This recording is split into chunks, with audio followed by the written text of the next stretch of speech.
It is good to be able to be here this morning. Good to see several with us that I don't normally see. Please stick around afterwards. Let us greet you. We do have Bible study following this, and then this evening, again, our services and fast food fellowship tonight. So, definitely glad to see everyone here. And as I keep seeing things going on in the world and keep hearing people talk about their religious services and the way that they do things and the way that, and I look at how we do things, I'm probably starting to develop an idea about a lesson to bring shortly about that just quite simply says we are different. Because if you look at the world is sometimes indistinguishable. You just have to look at the name out front, but yet you come in here and we are different. That kind of plays into today is like the lesson this morning is asking the question, is it okay to question things? Is it acceptable to ask questions? And something I want to definitely say is that, the short answer is it kind of depends. What's your motive behind the question?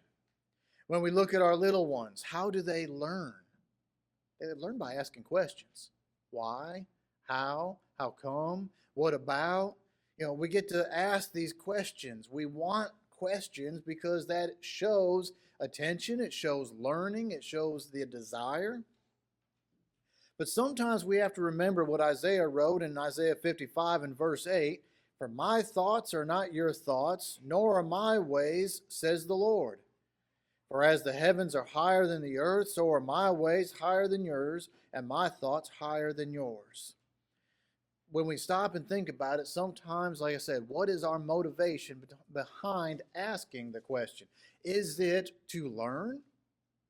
We're going to see that God has no problem with people asking questions for understanding. When we start questioning God, who he is, his authority, then we see that there's sometimes going to be issues with that. And I love that we have such a complete book that we're able to see all these different examples. It can't, we know that we can ask in a respectful way or we can do it out of disrespect, challenging the authority. We see in the garden where it's not necessarily a question there in Genesis 3:6, but when woman saw the tree was good for food and pleasant to the eyes and desirable, she took it and ate and gave it to her husband and he ate. The devil, Satan, was able to create question in her mind, and it was not a healthy question. And we see the results of what happened there. But when God gives his commands, he also provides information. He doesn't just say, in the tree, he just said, of all that we have, you can eat except for this tree. For that day you shall surely die. He says, why? Don't eat of it or you will die. So he does still explain himself. He doesn't go into a lot of detail. In a lot of the laws, he always gives us a reason. It's for our best good, and he tries to explain it to us so we can understand if we read it. So we have all these different examples of what's going on. Some of them we've studied recently in Bible studies and in some of our areas, but when we stop and ask the question, why me? Have we ever wondered that? Going through the book library over at World Evangelism, someone titled one of their books, it was on being a missionary. It says, here I am, send me. That should sound familiar. It is from the Bible, but in all of the aspects, when we evaluate the needs of the kingdom, when we evaluate the needs that God has put into our trust, he could do all things without us, but he has allowed us to be his servant. And so he has given us things to do. What good's a servant if all we're going to do is sit down and play cards all day? He's given us something to do. And so sometimes when a task comes before us, we ask the question, why me? Moses asked this question. Can you imagine being a child at 3 months old, put into a basket and floated in the river, get caught in the weeds, and you are raised in the Pharaoh's household? When you get to a certain age, you don't agree with everything going on and you murder an Egyptian. And so now you are wanted for murder, and the penalty is going to be death, even though you were raised in Pharaoh's household. So you run away. Several years go by and you're making a living and doing all this, and all of a sudden you just happen to see a burning bush that doesn't burn. And God says, come and listen, but take off your sandals first. And he says, I want you to go before Pharaoh and let my people out. That doesn't make sense to Moses because who is he? He came from an average household. He was in Pharaoh's house, but it's now a different Pharaoh. Probably good for him because otherwise the wanted poster may still be up. But we have the elders are already there. They're the leaders of the people. Why don't they step up? Why not one of the mighty men of the village? Why not someone that's there and well established? But he just says in Exodus 3, verse 11, but Moses said to God, who am I that I should go to Pharaoh and that I should bring the children of Israel out of Egypt? Who am I? He's out here shepherding. Who am I? I'd encourage to go through and look at a lot of this right here. He has no power or influence. He's an exiled shepherd. But after receiving the task and the clarification, we see that as it goes, and so he asks again. God says, I'm going to use you. This is what you say. This is what you do. And he says, suppose they will not believe me or listen to my voice. What if they don't listen? Okay, you said me. But what if they don't listen? Because, again, who am I? And God explains it again. Okay, what do you have in your hand? A simple staff. Well, go use it. And this is how you're going to use it. This is what you're going to do to prove yourself. So far, we see good questions. We see that it's okay to ask. But then we get into Exodus 4 and verse 10 through 17, and he starts asking, are you sure you want me? Are you sure that I'm the one? I can't even speak good. My speech is not eloquent. At that point, we see where God says, Moses, quit making excuses. You're asking the wrong question. I've already said, yes, you. I've already said, this is how you're going to do it. I've already said, this is how they're going to listen to you. Why are you still trying to get out of it? At first, your questions were good. At some point, we need to say, yes, sir. And he was given the aid of his brother. He said, when you go, that you will find your brother coming out to greet you, and you will tell him and he will talk for you. You ever kind of get agitated at someone and say, stop asking questions? That's enough questions for right now. I think God was getting to that point with Moses. It just kind of seems that way a little bit because it talked about how he gave that answer back to him. But as we look forward, we can see others that ask questions about God. We see Job asking about his personal life after all the calamities and traumas of his life, and after all the discussions with his friends, after all the sitting around and working and struggling through things. We finally see in chapter 10, it records him saying, and not in necessarily a great demeanor, I imagine if you've had all this happen in your life, you're not feeling too energetic about being around, and you're kind of agitated, and so you kind of snip back a little bit. Anyone ever have a bad day? Your nerves are frazzled, and you kind of just say, what? When someone asks you a question. Hey, Jason, what? Oops. Sorry. Let me take a breath. And then let me ask. We got to watch it. At least in his little snippiness here, as I think about him in Job, in chapter 10, the first couple of verses here, my soul loathes my life. I will give free course to my complaint. I ain't holding back. You ever ask that person, hey, how's your day going? And they let you know? everything that's bothering him. This is what Job's about to do. He says, I am not going to hold back. I have been suffering, I am hurting, and I got a lot to say. But he has at least this level of respect to it. I will say to God, do not condemn me. Show me why you contend with me.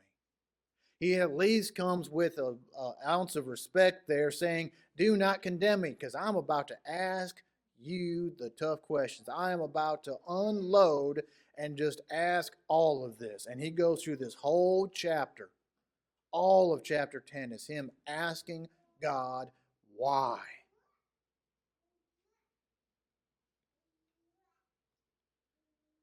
We see later in the book, there's a while before God answers. You ever say, let me think about it and I'll get back to you?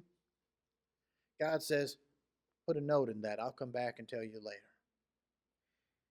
Chapters 38 through 42 is God's reply. And some of his questions never get answered. Why me? Never gets answered. But he does give him answers. He also gives it in a way of, where were you when I created all things? There's a lot there that God gave his power and might. He ultimately caused Job to repent. So as we get to the end there, he gets his reply from God. Not exactly how he thought he was going to get it, but enough to open his eyes and say, you know what? You're the Almighty. I'm a servant. I serve you. I receive eternal rewards, and the suffering of this time is nothing. Sometimes questions lead to answers. Sometimes not the answer we thought we were going to get. Job thought he was going to get an answer to why this happened to me. Instead, he got an answer to life and our purpose to serve God.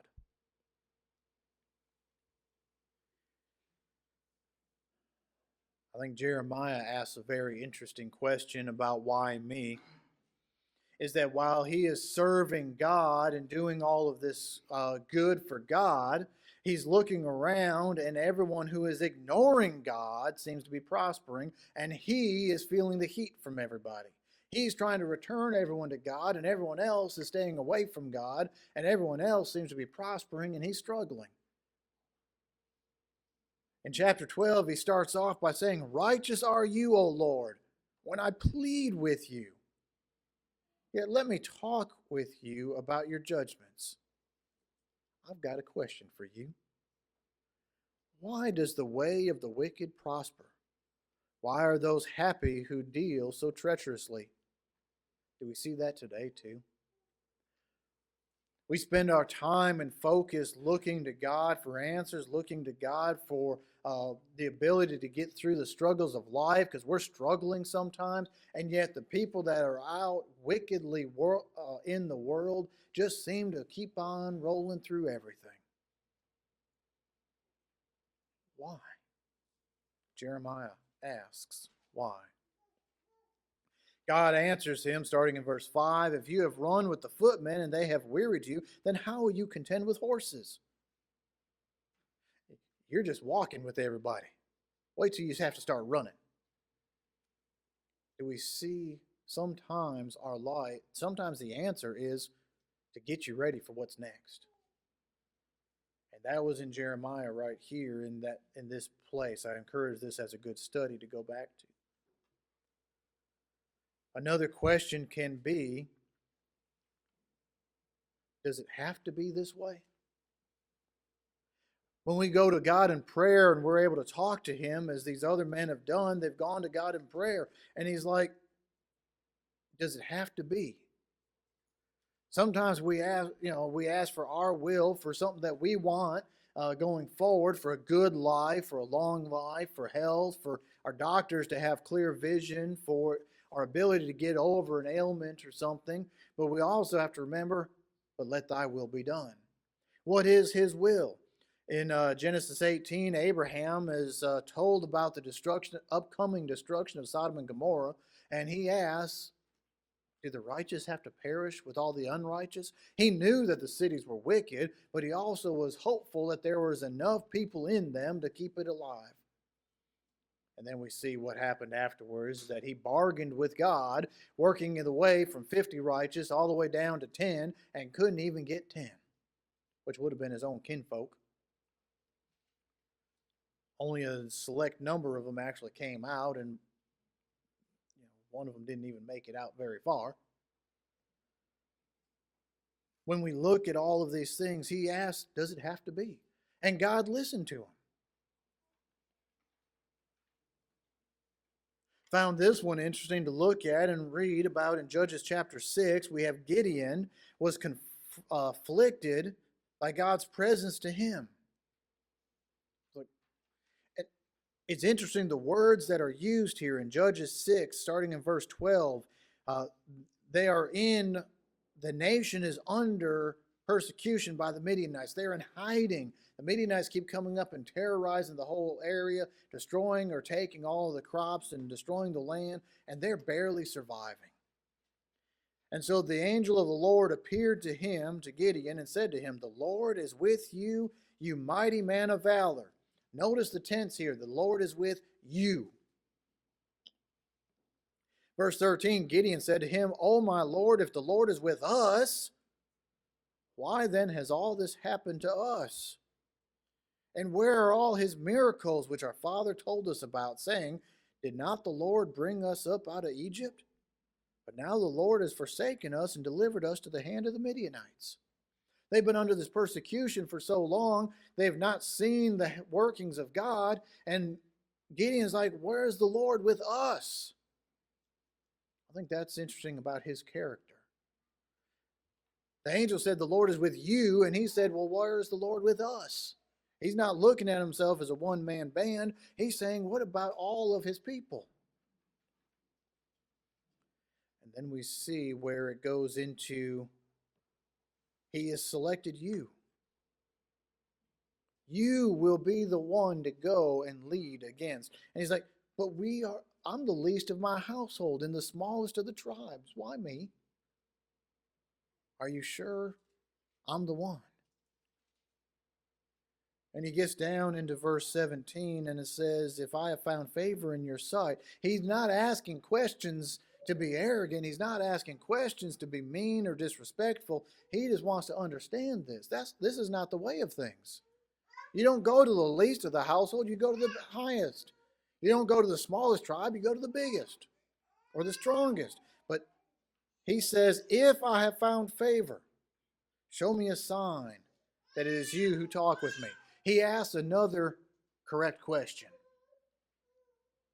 We are told, and I know this is later in the sermon as well, we're to test all things. We're to prove things. How many false prophets came in the Old Testament and in the New Testament and are still walking around today? How many false teachers are there saying, I am of God? We just saw of one in December who said that the world was about to be flooded on December 25th, and he built several arks for people and collected their money. After the 25th came, he says, well, I guess God rescheduled it.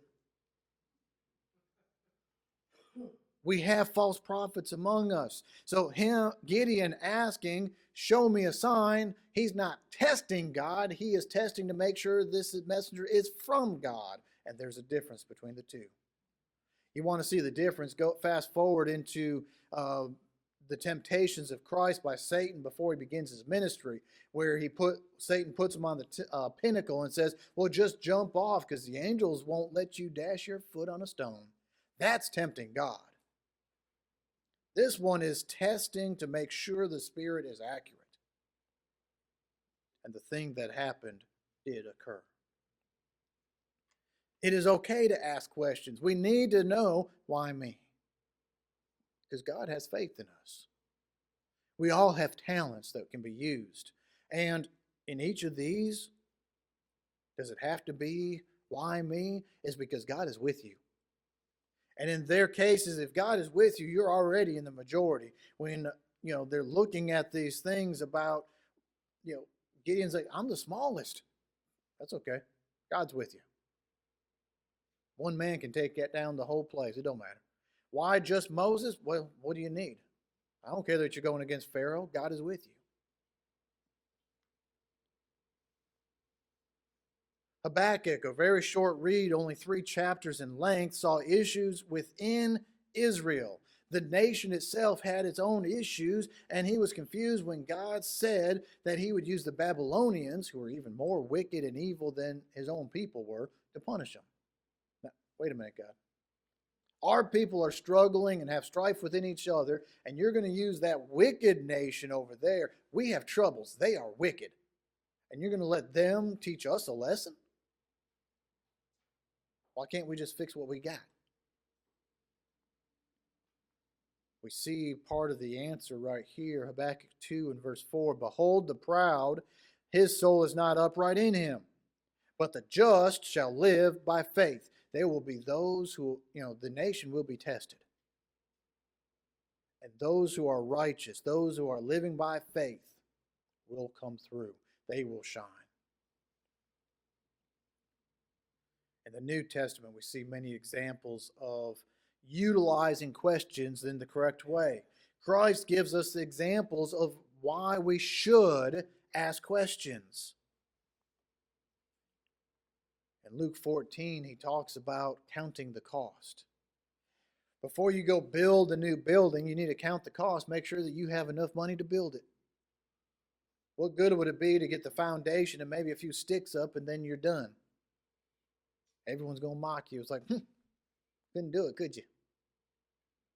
When we get ready, as this translates, he also next says the king going to war, does he not count his own army and the army that he will be facing? Make sure that he is able to go through with it? Because what good would it be to mobilize your army, get to the battlefield, and have to surrender before the first strike? As people, I think part of the message here that we can look at is speaking in parables. What's the application? For us, last week we had 2 men that came and were baptized into Christ. Something that we have to do before we're baptized into Christ is count the cost. Look at these 2 parables that are only about 1 or 2 sentences long and say, am I counting the cost? I have to die to self and live for Christ. That's a cost. There may be things in my life I have to give up. That's a cost. Will I endure to the end? Will I see this battle through to the end? Paul said, I have fought the good fight. I have finished the race. He knew by the inspiration that his time was up. We don't know when our time is up. Will we go forward in that manner? Jesus also talks about we will know them by their fruits, talking about wolves that are in sheep's clothing, talking about the way that grapes don't come from thorn bushes, and evaluate the fruits. When Gideon asked the angel, are you from God? Show me this sign. He was testing the fruit. He was checking to see, was it accurate or not? Jesus talks about the Pharisees and some of the people there in Luke 12, I think quite interestingly, that he talks about that you're able to understand the weather patterns, you can see what's coming, but you can't even see the Word of God before your face. How bad of an illustration is that? You can predict the weather, but you can't even see the Word of God. And it's written down on the scrolls that you're supposedly reading. And we're told to use righteous judgment. The world loves to use Matthew 7 and verse 1, judge not that you be not judged, but then they forget the rest of it. For by what judgment you are judged, you judge others, you too shall be judged. And he then goes into talking about several ways of utilizing judgment. We need to be mindful of what we're doing and where we're at, and we have to ask these questions. Questions go well because the apostles emphasize the importance of testing things, just like Gideon did.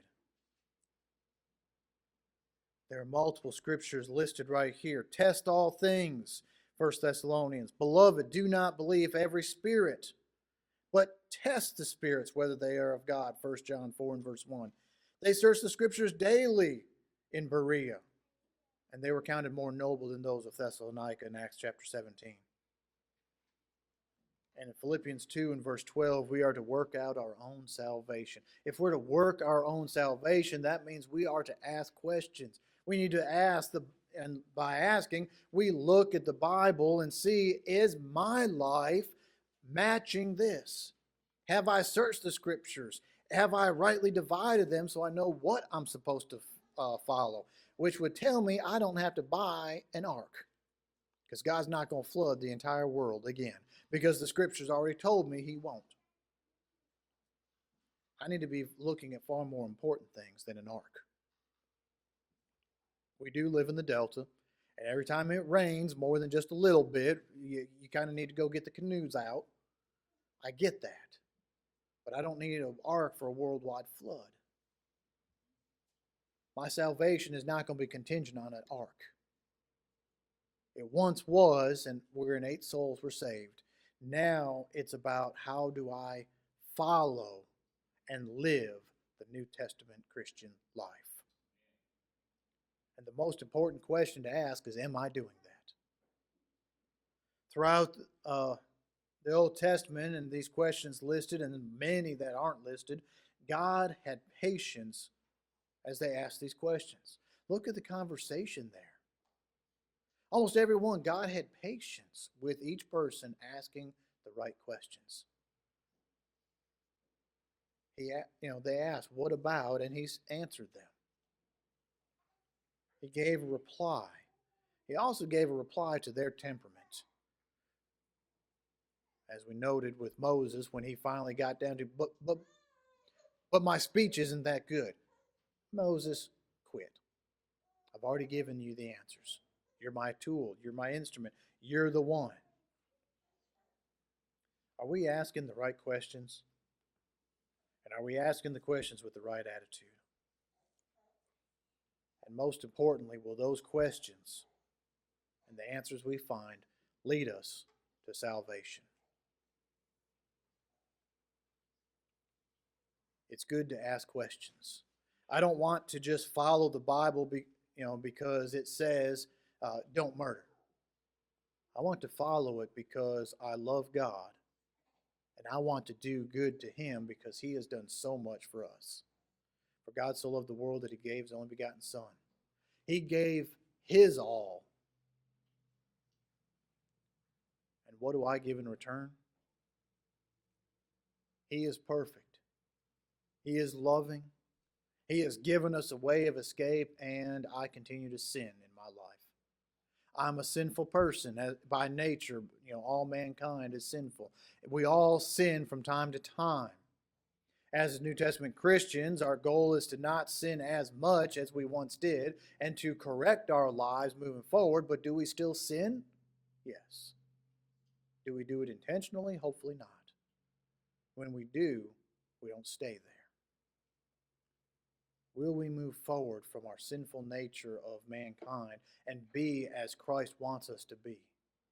Be ye holy, for I am holy. That's a lifelong process. It is something that we have to ask questions about. How did I do today? How did I do yesterday? And what can I do better? I think are the best questions we can ask. Besides the one of, am I a faithful child of God? Am I doing what I can to serve God? If the answer is no, I'm not a faithful child of God, or I'm not being faithful, I've not become one yet, let's talk. Let's fix that. Let's find out why. Sometimes why are we or aren't we doing something is a good question too. When I said at the beginning that I was thinking about something for a lesson of, we are different. Why are we different? Why are we different than the rest of the religious world? Why don't we have all the different things they have? Why do we partake of the Lord's Supper every week? Why do we not have instruments of music? Why don't we have a choir? Why am I just the preacher or minister and not called a pastor? Why am I not the leader of the congregation? Some areas in the religious world, the preacher is the pastor, is the leader of the congregation, and what he says goes. Why are we different? These are good questions to ask. They'll be addressed at various times throughout the year as we go through looking at the scriptures. But if anyone has questions, let's ask them. Let's find the answers in the Bible to those questions.